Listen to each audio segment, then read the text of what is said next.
Let's talk a little bit more about these private companies that are doing really exciting stuff in space. I didn't have it here on the board, but you mentioned the Boeing Starliner, which is going to be the second private company launching astronauts to the International Space Station. SpaceX did it for the first time last year. Have we had 2 missions now? I think we've had 2 missions now. One was the test mission, and then they've had the second mission, which was the first official crewed mission to the International Space Station. So that's running successfully. And the reason that's so exciting is that since the space shuttle retired almost a decade ago now, NASA has not had the capability to launch astronauts to the space station or to return them. And we've been relying on paid missions with the Russians, and we've not always been on best terms with the Russians. There were some moments during the Crimea little period there where we were nervous about our ability to continue to send astronauts to the space station. So it's so exciting that we now have that capability again, thanks to private companies like SpaceX. And now we're talking about Boeing. Boeing has fallen behind a little bit, but potentially this year we're going to get our first crewed mission to the International Space Station from Boeing Starliner. Is that correct? Yeah. So the Boeing Starliner I think it's been under development for about 5 years now. It's been under development for a while.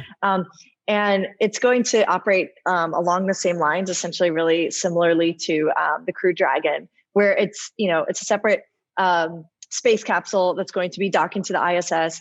And once that first mission happens, I think we're going to really be seeing a lot more of these launches happening with both like SpaceX and also Starliner.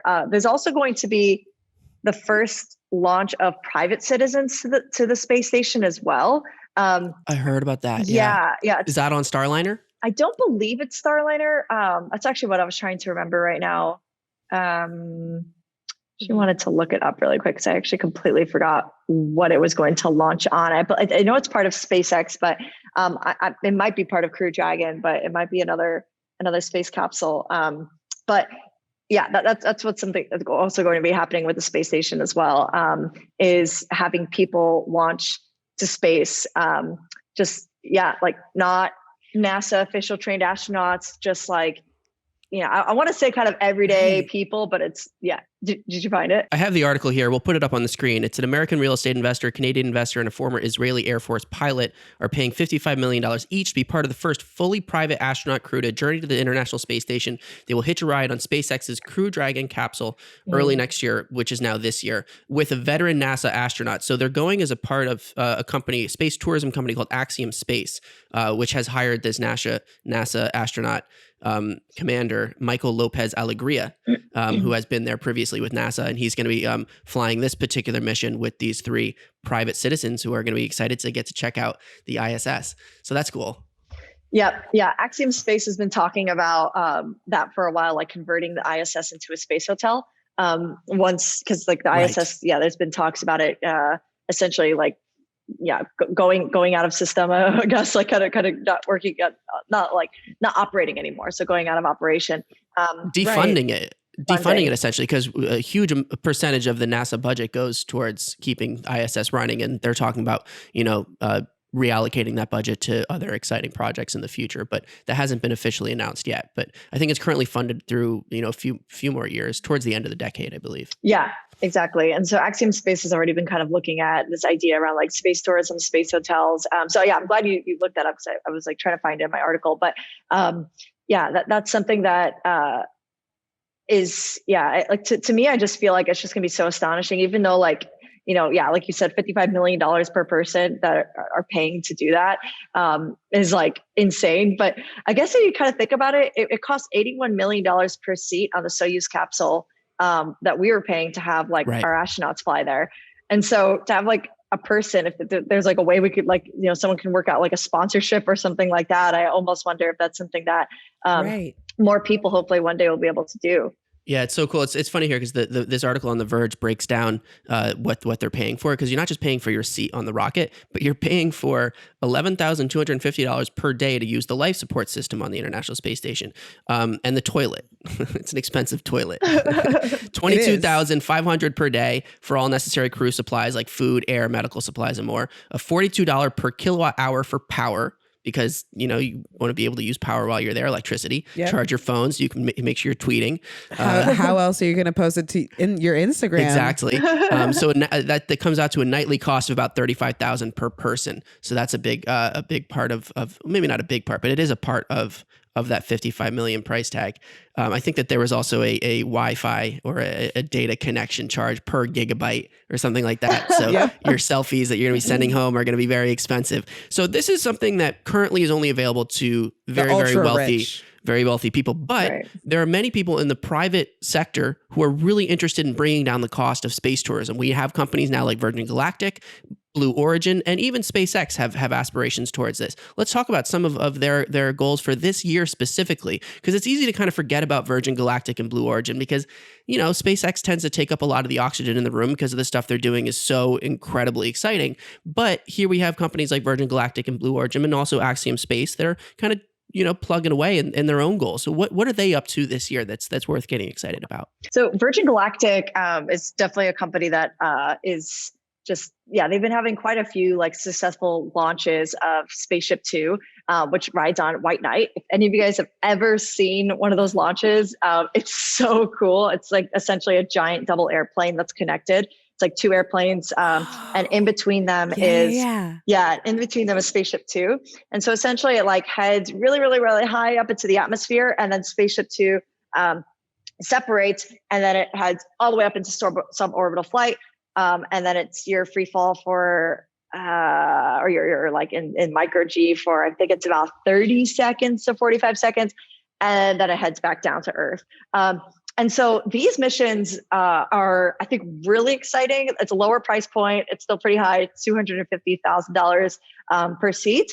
But, as you were mentioning, John, is that, there's more companies doing this. And if we look at when air travel first started becoming popular in the 1950s, the first flight with, calculating inflation, it was like a flight from Chicago to Phoenix. It cost about, I believe it was it was about $400. So modern day dollars, that would be just over $1,000. That'd be about $1,300 for a flight from Chicago to Phoenix. That's not that terrible. And so now looking at how many years since then, right? So, if we were to predict that in the future, we're going to start to see prices really drop. Like originally flying on an airplane was only for the very wealthy. It really dropped down in price because more airlines started coming out into operation.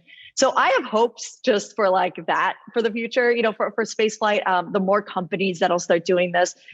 Also too, it's going to be essentially just building better technology. It's going to allow for them to kind of work out the kinks, for them to sort of work out any type of because multiple companies problems. are doing it. Exactly.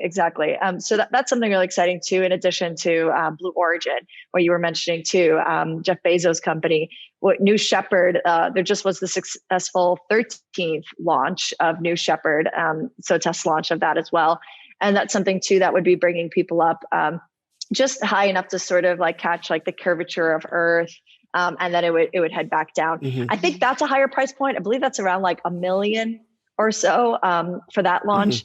But yeah, I mean, looking at all of these, and of course, even Elon, I mean, SpaceX is working on so many different projects just all at once. It's not like if they just have that one rocket. They have so many projects happening. It's phenomenal. And so there's Starship Luna. There is as right now, as we're talking, SN8 is in test right now. And then I believe Starship Luna, SN9. Yes, sorry about that. SN9. Yeah. Actually, are you pulling it up right now? Are you going to see if it? I am. I'm curious. Has it launched yet? Because literally, as we're talking right now, it's sitting on the pad, getting ready to do its test flight. I am so and I don't to see anything about it flying just yet. Oh, I'm not seeing anything just yet. Pull up Tim Dodd here and see what he's up to. He's down there, I'm sure. Yeah. Oh, that would just be so awesome. I'd love to see that in person. And it's funny, even Jeff Bezos, that's also out. I forgot which part of Texas, but we've got now these two space companies in Texas, coming back to the space homeland. Right. We're Houston, was really the home of Apollo missions and everything. So there's just so much I think going on and happening right now, and I think a really important part of just personally what what I'm trying to do and what I am doing with even just speaking with you guys or speaking with like kiddos and my classes is just like talking to the youth and the younger generations right now that are seeing all of this happening. Like they're the ones who are going to be developing their own companies. They're the ones who are going to have an entrepreneurial like mindset and motivation and inspiration to, I think, create their own companies as well. And I can only imagine what it's going to be like when we're like in our 80s. Hopefully this continues. Hopefully, yes. I actually don't even need to use the word hopefully, to be honest, because like it's not all reliant anymore on public. There's so much happening in the private sector that this is what is really, I think, defining just our world of space exploration. So that's.